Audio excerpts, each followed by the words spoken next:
Iran और Israel America की इस जंग में आखिर भारत किस तरफ खड़ा हुआ है?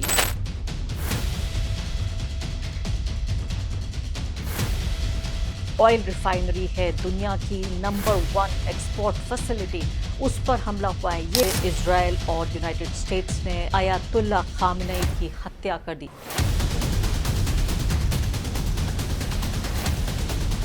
इजराइल जो है ओरिजिनली उन्होंने प्लान किया था अटैक करने के लिए ईरान को एक हफ्ता पहले। पहला जो हमला हुआ उसको डिले किया गया ऑपरेशनल और इंटेलिजेंस रीजन की वजह से। जो पश्चिमी दुनिया है उसमें ये खबर बड़े तरीके से फैल रही है कि क्या नरेंद्र मोदी जब इजराइल गए, इस पूरी विजिट को एक तरह के कवर की तरह, एक छाते की तरह इस्तेमाल किया गया इजराइल के जरिए। ये उल्लंघन होगा जो राजनयिक तमाम तरह के नॉर्म्स हैं उनका। अगर इजराइल ने इन्वाइट किया प्रधानमंत्री मोदी को और इसी दौरान उसने इस हमले की तैयारी की, से हिम्मत नहीं जुटा पाए हमारे प्रधानमंत्री कि ये कह सकें कि ये आयतुल्ला खामेनी की जो हत्या हुई है गैर कानूनी तरीके से, वो इससे सहमत नहीं है। जानकारी कह रहे हैं कि तीसरे विश्व युद्ध की तरफ क्या हम जा रहे हैं।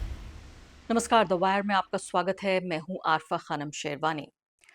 ईरान और इजराइल अमेरिका की इस जंग में आखिर भारत किस तरफ खड़ा हुआ है, ये बहुत बड़ा सवाल है जिसका जवाब देने की मैं आपके सामने कोशिश करूंगी। लेकिन उससे पहले ये पूरी जो जंग है, ये पूरी जो नाइंसाफी है, ये पूरी क्रूरता है, ये एक ऐसी स्टेज पर, एक ऐसी स्तर पर पहुंच गई है तीसरे ही दिन कि पूरे तरीके से विश्व शांति को न सिर्फ कि खतरा है, बल्कि ऐसा लगता है कि कुछ जानकारी कह रहे हैं कि तीसरे विश्व युद्ध की तरफ क्या हम जा रहे हैं। अभी तक आपने तमाशा देखा था कैसे इजराइल और यूनाइटेड स्टेट्स ने ईरान पर हमला किया और वहां के सबसे बड़े नेता, सुप्रीम लीडर, वहां के राष्ट्र के अध्यक्ष आयतुल्ला खामेनी की हत्या कर दी। 86 साल के वो व्यक्ति, न सिर्फ कि वो बल्कि उनके परिवार की भी हत्या कर दी, उनकी बहू और साथ ही पोते पोतियों की भी हत्या हो गई। लेकिन अब जो मैं आपको बताना जा रही हूँ वो सिक्के का दूसरा पहलू है। इस वक्त जबकि मैं आपको इस सवाल का जवाब दूंगी कि भारत पर क्या असर पड़ेगा, भारत की सरकार क्या कर रही है, भारत का विपक्ष क्या कर रहा है, जो ताज़ा खबरें हैं वो आपकी स्क्रीन पर फिलहाल। सबसे बड़ी बात यह है कि जो ईरान के रिवोल्यूशनरी गार्ड्स हैं यानी आईआरजीसी, उन्होंने ये क्लेम किया है, उनका ये बड़ा दावा है कि नेतन्याहू इजरायली प्रधानमंत्री के दफ्तर पर ईरान ने हमला किया है। और साथ साथ वो ये भी कह रहे हैं कि अंग्रेजी में कहें fate of Israeli PM unclear, यानी उनकी तकदीर का फैसला अब होना बाकी है। बिल्कुल पता नहीं है कि क्या हो रहा है उनके साथ।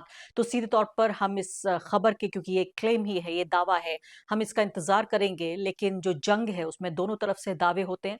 कोई भी दावा, इतना बड़ा दावा बेबुनियाद नहीं हो सकता। इसके अलावा और भी खौफनाक खबरें इसी खबर से जुड़ी हुई आ रही हैं, जिसके लिए मैं इंतजार करूंगी पुष्टि का, तब आप तक मैं पहुंचूंगी। मैं आपको जो बताना चाहती हूँ वो अभी कि ये आप ये देखिए कि पूरे, इससे पहले कि ईरान और इजराइल और यूएस की खबर मैं आपको बताऊं, पूरे पश्चिम एशिया में जंगल में आग की तरह ये पूरा संकट फैल चुका है। भारत की सरकार ने फिलहाल, भारत के यानी कि यानी यहाँ से कोई भी जहाज, कोई भी उड़ान नहीं जाएगी पूरे गल्फ में, पूरे पश्चिम एशिया में। आप जानते हैं कि लगभग 1 करोड़ से कुछ कम लोग, 80-90 लाख के आसपास लोग पूरे गल्फ में काम करते हैं। उनके परिवार भी बहुत चिंतित हैं, लेकिन फिलहाल कोई भी उड़ान नहीं जाएगी, ये एक बड़ा फैसला हुआ है। इसके अलावा पूरे खित्ते में आप देखिए सऊदी अरब की जो आरामको, जो ऑयल रिफाइनरी है, दुनिया की नंबर 1 एक्सपोर्ट फैसिलिटी, उस पर हमला हुआ है। ये एक बड़ी खबर पहुंच रही है। सऊदी अरब के टॉप ऑयल हब, ये ड्रोन से इस पर हमला हुआ है और ये खबर अब तक पहुंच रही है। दूसरी बड़ी बात ये देखिए जिस पर अमेरिका का जवाब भी आ गया है। आप सोचिए अगर अरामको जैसी कंपनी पर, उसकी ऑयल रिफाइनरी पर अगर हमला हो जाए तो फिर उसके बाद आप इस जंग के स्केल, जो इसका पैमाना है, उसका अंदाजा लगाइए। अभी जो एक और ब्रेकिंग न्यूज आ रही है वो ये कि कुवैत ने ये कहा है कि कई several US war planes crash हो गए हैं कुवैत में इसी सुबह, यानी कुछ ही घंटे पहले की बात है। लेकिन जो क्रू है, यानी कि जो पायलट वगैरह हैं, वो सरवाइव कर गए हैं, कुवैत की डिफेंस मिनिस्ट्री ने ये कहा है। और अब जैसे मैंने आपको बताया कि तीसरे दिन ये हालत हो चुकी है। फिलहाल जो अमेरिका है उसका सेंट्रल कमांड, उसने ये ट्वीट किया है, जवाब दिया है इस बात का, और ये कहा है कि 11:03 पर ईटी मार्च 1 को 3 US F-15E strike eagles flying in support of operation epic fury went down over Kuwait due to an apparent friendly fire incident। अब ये फ्रेंडली फायर क्या होता है, यानी कंफर्म कर रहे हैं इस बात का। 3 जहाज़ों के नीचे गिरने का कन्फर्म कर रहा है जो यूएस सेंट्रल कमांड है। अब ये फ्रेंडली फायर क्या चीज़ है, ये तो यूएस जब एक्सप्लेन करेगा तभी मैं आपको बता पाऊँगी, लेकिन अभी तक आपके सामने ये खबर मैं आपको बता रही हूँ। इसके अलावा यानी ऑयल रिफाइनरी पर हमला हुआ। शारजाह में खबर आ रही है कि एक पूरा शॉपिंग मॉल जो है वो धू-धू करके जल रहा है। इसके अलावा अमेज़न ने ये कहा है कि इसका क्लाउड डेटा सेंटर हिट हुआ है यूएई में। दुबई जैसी जगह जिसको दुनिया की एक जन्नत के तौर पे देखा जाता था, कभी नहीं सोचा था दुबई के और यूएई के शाहों ने, शहंशाहों ने कि उन्हें भी ये दिन देखना पड़ सकता है, वहाँ ये हो रहा है। और ये सब कुछ इसलिए मुझे लगता है कि पूरी रणनीति यही है कि इस तरह से काफ़ी डरपोक भी हैं ये तमाम जो अरब देशों की जो शाह और शहंशाह हैं, काफ़ी डरपोक हैं। इनके पास अपनी सेनाएँ तक नहीं हैं कई देशों के पास, तो ये सोचिए उधार की सेना लेकर अगर इन्हें लड़ाई भी करनी पड़ती है, तो वो करते हैं। पूरी तरीके से अमेरिका की काफ़ी हद तक मैं कहूँगी गुलामी करते हैं, अमेरिका से ऑर्डर्स लेते हैं, संदेश लेते हैं। इस पूरे खित्ते में सिर्फ़ ईरान एक ऐसा देश था जो अपने बल पर खड़ा हुआ था, जिसको गिराने की हर मुमकिन कोशिश हो रही है। ये इम्पीरियलिस्ट जो पावर्स हैं, जिसमें अमेरिका ये चाहता है कि इज़राइल के हिसाब से और उसके हिसाब से इस पूरे खित्ते को, पूरे पश्चिम एशिया को रीडिज़ाइन किया जा सके, यही पूरी रणनीति है। और ईरान की रणनीति लगती है इन जो मिलिट्री बेसिस पर हमला है और इसके अलावा भी जो हमले हैं, जिससे जो परेशानी है, जो नर्वसनेस है वो बढ़े। और इसीलिए मैं आपको बता रही हूँ, आप दूसरा बयान देखिए, ये कहा जा रहा है साफ तौर पर कि जो सऊदी ये ऑफिशियल हैं, ये अल जज़ीरा को उन्होंने कहा कि अमेरिका ने हमें पूरी तरीके से बेसहारा छोड़ दिया है और पूरे तरीके से अपना डिफेंस सिस्टम जो है इज़राइल को प्रोटेक्ट करने के लिए, मुझे हँसी आ रही है ये कहते हुए। ऐसा लगता था कि ये सब हमने पहले सुना नहीं, देखा नहीं, हमें तो सब मालूम था। सिर्फ़ इन्हीं जो अरबी शेख हैं, शायद इन्हें इस बात का अंदाज़ा नहीं था या बहुत मासूम हैं ये लोग, इनको मालूम नहीं है। अब ये कह रहे हैं सऊदी ऑफिशियल कि इज़राइल को ही प्रोटेक्ट करने में अमेरिका अपना पूरा दमख़म लगा रहा है। गल्फ़ स्टेट्स को उन्होंने पूरे तरीके से और जो मिलिट्री बेसिस हैं, जो हमने आपको एक जगह दी है, पूरा ईरान की मिसाइलों और ड्रोनों के रहमो-करम पर छोड़ दिया है। ये बात कह रहे हैं, ये साफ फरमा रहे हैं जो सऊदी ऑफिशियल हैं।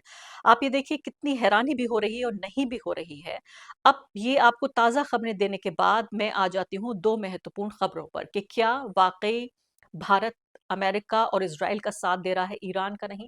क्या इसको इतना सीधे तरीके से देखा जा सकता है? ये एक बहुत बड़ा सवाल है। लेकिन उससे पहले खबर ये है कि पूरे पश्चिमी दुनिया है, उसमें ये खबर बड़े तरीके से फैल रही है कि क्या नरेंद्र मोदी जब इज़राइल गए, इस पूरी विज़िट को एक तरह के कवर की तरह, एक छाते की तरह इस्तेमाल किया गया इज़राइल के ज़रिए कि पूरी दुनिया इसमें बिज़ी रहे कि देखिए इज़राइल में तो एक बड़े नेता का स्वागत हो रहा है, वहाँ उनका विज़िट हो रहा है, उनका दौरा हो रहा है और इसी दौरान तैयारी करके जैसे ही नरेंद्र मोदी वहाँ से निकले, फ़ौरन इस पर हमला कर दिया गया। आप ये देखिए कि ये पत्रकार जो हैं वो ये क्या कह रहे हैं, ये कह रहे हैं कि यूएस और इज़राइल जो है ओरिजिनली उन्होंने प्लान किया था अटैक करने के लिए ईरान को 1 हफ्ता पहले और लेकिन जो ओपनिंग स्ट्राइक थी उसको यानी पहला जो हमला हुआ उसको डिले किया गया ऑपरेशनल और इंटेलिजेंस रीज़न की वजह से। इंटेलिजेंस रीज़न, खुफिया जो रिपोर्ट्स हैं उनकी वजह से सीनियर यूएस और इज़राइली ऑफिशियल्स इस बात को कह रहे हैं। ये एक्सियोस के ये पत्रकार हैं जो इस बात को कह रहे हैं, जिस पर सुहासिनी हैदर जवाब देती हैं, द हिंदू की डिप्लोमेटिक एडिटर। वो कह रही हैं gross violation of diplomatic norms, ये पूरे तरीके से ये उल्लंघन होगा जो राजनयिक तमाम तरह के नॉर्म्स हैं उनका, अगर इज़राइल ने इनवाइट किया प्रधानमंत्री मोदी को और इसी दौरान उसने इस हमले की तैयारी की, इसी दौरान वो प्लान कर रहा था कि हमला करेगा और इसी दौरान नरेंद्र मोदी को उसी हफ्ते में इनवाइट किया। वो ये कह रही हैं और इस तरह से इस पूरे दौरे को एक कवर के तौर पर इस्तेमाल किया, जबकि यूएस और इज़राइल ऑपरेशनल और इंटेलिजेंस डिटेल्स लेते रहे ईरान को अटैक करने के लिए। सब फाइनलाइज हो रही थी चीज़ें। एक तरफ नरेंद्र मोदी, मैं ये तस्वीरें आपको दिखाना चाहती हूँ, ये तस्वीरें आप ये देखिए, नरेंद्र मोदी जी हमारे बेहद मैं कहूँगी कि मासूम प्रधानमंत्री, उनको शायद ये पता ही नहीं था कि ये सब कुछ हो रहा है। उनके पीठ के पीछे नहीं, उनके चेहरे के आगे। वो कितना खुश होके वहाँ पे गए, उनकी नेतन्याहू की पत्नी ने भगवा कपड़े पहने और नेतन्याहू ने कहा कि देखिए मैंने मोदी स्टाइल की ये जैकेट पहनी है, ये सब नौटंकी हमारे मासूम प्रधानमंत्री के सामने ये सब कुछ हुआ। और ये अवार्ड मैं आपको ये दिखाना चाहती हूँ, ये अवार्ड देखिए, ये किस तरह से मोदी जी पार्लियामेंट में वहाँ पर गए, पार्लियामेंट में खुश हो रहे थे, देखिए इज़राइल की ओर कह रहे थे कि मैं 140 करोड़ लोगों का जो ग्रीटिंग्स हैं, मैं वो लेकर आया हूँ आपके सामने। और इस तरह से वो कह रहे थे, देखिए कि अवार्ड ये बहुत ही एक तरह से एक ऐसा अवार्ड न पहले किसी को दिया गया और ना ही किसी को दिया जाएगा। साफ तौर पर इसको एक झूठा फेक अवार्ड किया जा सकता है और किस तरह से वफादारी दिखाने की कोशिश कर रहे थे एक ऐसे व्यक्ति के लिए जिस व्यक्ति ने 70,000 से ज़्यादा मासूम फ़िलिस्तीनी ही नहीं, बच्चे, औरतें, पुरुष, बुजुर्ग, उन सब की हत्या कर दी। और आप ये देखिए इसी दौरान, ये तो चलिए मैं कह रही हूँ ये तो मुद्दा है ही, इस पर मैंने पहले भी एक विश्लेषण आपके सामने किया है। मैं ये कह रही हूँ कि जब सब कुछ हो रहा था तब क्या इस विजिट को एक तरह से कवर के तौर पर इस्तेमाल किया जा रहा था? ये अपने आप में बहुत ज्यादा चौंकाने वाली बात है, ये बहुत बड़ा सवाल है जिसका भारत की सरकार को जवाब देना पड़ेगा। सबसे बड़ी बात अब ये देखिए कि क्या भारत ने अपनी साइड पिक कर ली है? क्या भारत ने ये चुन लिया है कि वो किसके साथ है? इसको ध्यान से आप ये देखिए कि पूरी ये जो जंग हो रही है, इसमें जो कॉल हुआ है, यानी जो फ़ोन कॉल गई है, वो यूएई को किया गया है। चाहे आप विदेश मंत्री का हमारा तमाम वो देख लें, उनका ट्विटर हैंडल या प्रधानमंत्री का ट्विटर हैंडल देख लें, वो तमाम तरह की चिंताएँ ज़ाहिर कर रहे हैं, शांति की अपील कर रहे हैं। लेकिन इतनी सी हिम्मत नहीं जुटा पाए हमारे प्रधानमंत्री कि ये कह सकें कि ये अयातुल्लाह ख़ामनेई की जो हत्या हुई है गैर कानूनी तरीके से, वो इससे सहमत नहीं है। या अपनी संवेदना या शोक भी प्रकट कर पाते जो उनका परिवार है उनके लिए भी, यानी इसको एक अगर गैर राजनीतिक तौर पे भी वो कह देते कि हाँ मुझे इस बात का दुख है कि इनको इनकी हत्या हुई है, ये भी नहीं उन्होंने कहा। ट्रंप का नाम लिए बगैर ही कह देते तो भी ये नहीं कर पाए। सीधे तौर पर ये पता चलता है क्योंकि यूएई की सरकार को उन्होंने फोन किया लेकिन पूरे तरीके से खामोशी है। जो खामनेई साहब हैं, अयतुल्ला खामनेई, उनकी मौत के इर्द-गिर्द तो सीधे तौर पर ये साफ तौर पे पता चल रहा है इस बात से कि पूरी खामोशी पता चलती है कि किसी भी तरीके से जो नेतन्याहू हैं और डोनाल्ड ट्रंप, इन दोनों की नाराजगी मोल नहीं लेना चाहते नरेंद्र मोदी। और साफ तौर पे ये साबित हो रहा है कि इजराइल की जो उनकी विजिट थी, जो डोनाल्ड ट्रंप से खराब रिश्ते जो चल रहे हैं भारत के, क्या उसे बेहतर करने की दिशा में नेतन्याहू का सहारा लेकर बेहतर रिश्ते करने की दिशा में आगे बढ़ रहे थे नरेंद्र मोदी। मुझे याद आ रहा है 2005 में, आप देखिए सिर्फ 1 साल से भी कम पुराने थे मनमोहन सिंह, उन्होंने यूनाइटेड स्टेट्स की धरती पर, अमेरिका की धरती पे कहा कि हाँ, जो इराक पर अमेरिका ने हमला किया वो गलत था, भारत इसको गलत समझता है।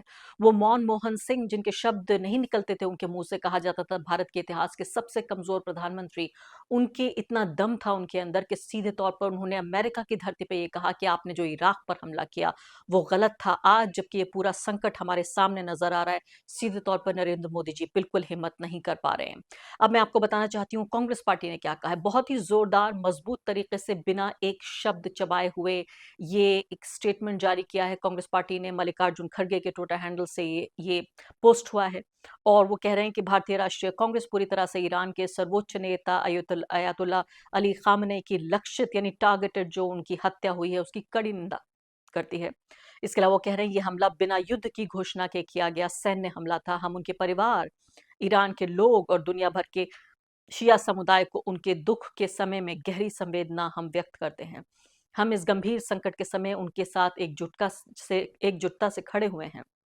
भारत की विदेश नीति संवाद और अंतर्राष्ट्रीय कानून के सम्मान पर आधारित है। भारत वासुदेव कुटुंबकम, महात्मा गांधी के अहिंसा के सिद्धांत और नेहरू की नीति को महत्व देता है। किसी भी देश की सरकार या नेतृत्व को जबरन बदलने की कोशिश गलत है और ये अंतर्राष्ट्रीय नियमों के खिलाफ है। किसी बाहरी शक्ति का अधिकार नहीं है कि दूसरे देश की जनता के राजनीतिक भविष्य को तय करें। और इसमें साथ साथ आप ये देखिए भारत का संविधान और अमेरिका का संविधान दोनों को रेखांकित करते हुए कांग्रेस पार्टी ये कह रही है। तो अब ये जंग जिस तरह से हमारे सामने नजर आ रही है, हर घंटे तस्वीर बदल रही है, हर घंटे खबर बदल रही है। हम द वायर पर आपके सामने पेश होते रहेंगे इन खबरों को लेकर। आप हमारे साथ बने रहिए। शुक्रिया। द वायर के और वीडियोस देखने के लिए सब्सक्राइब करें और बेल आइकन पर क्लिक करें। स्वतंत्र पत्रकारिता की आर्थिक मदद करने के लिए डिस्क्रिप्शन में दिए गए लिंक पर जाएं और अपनी राशि चुनें।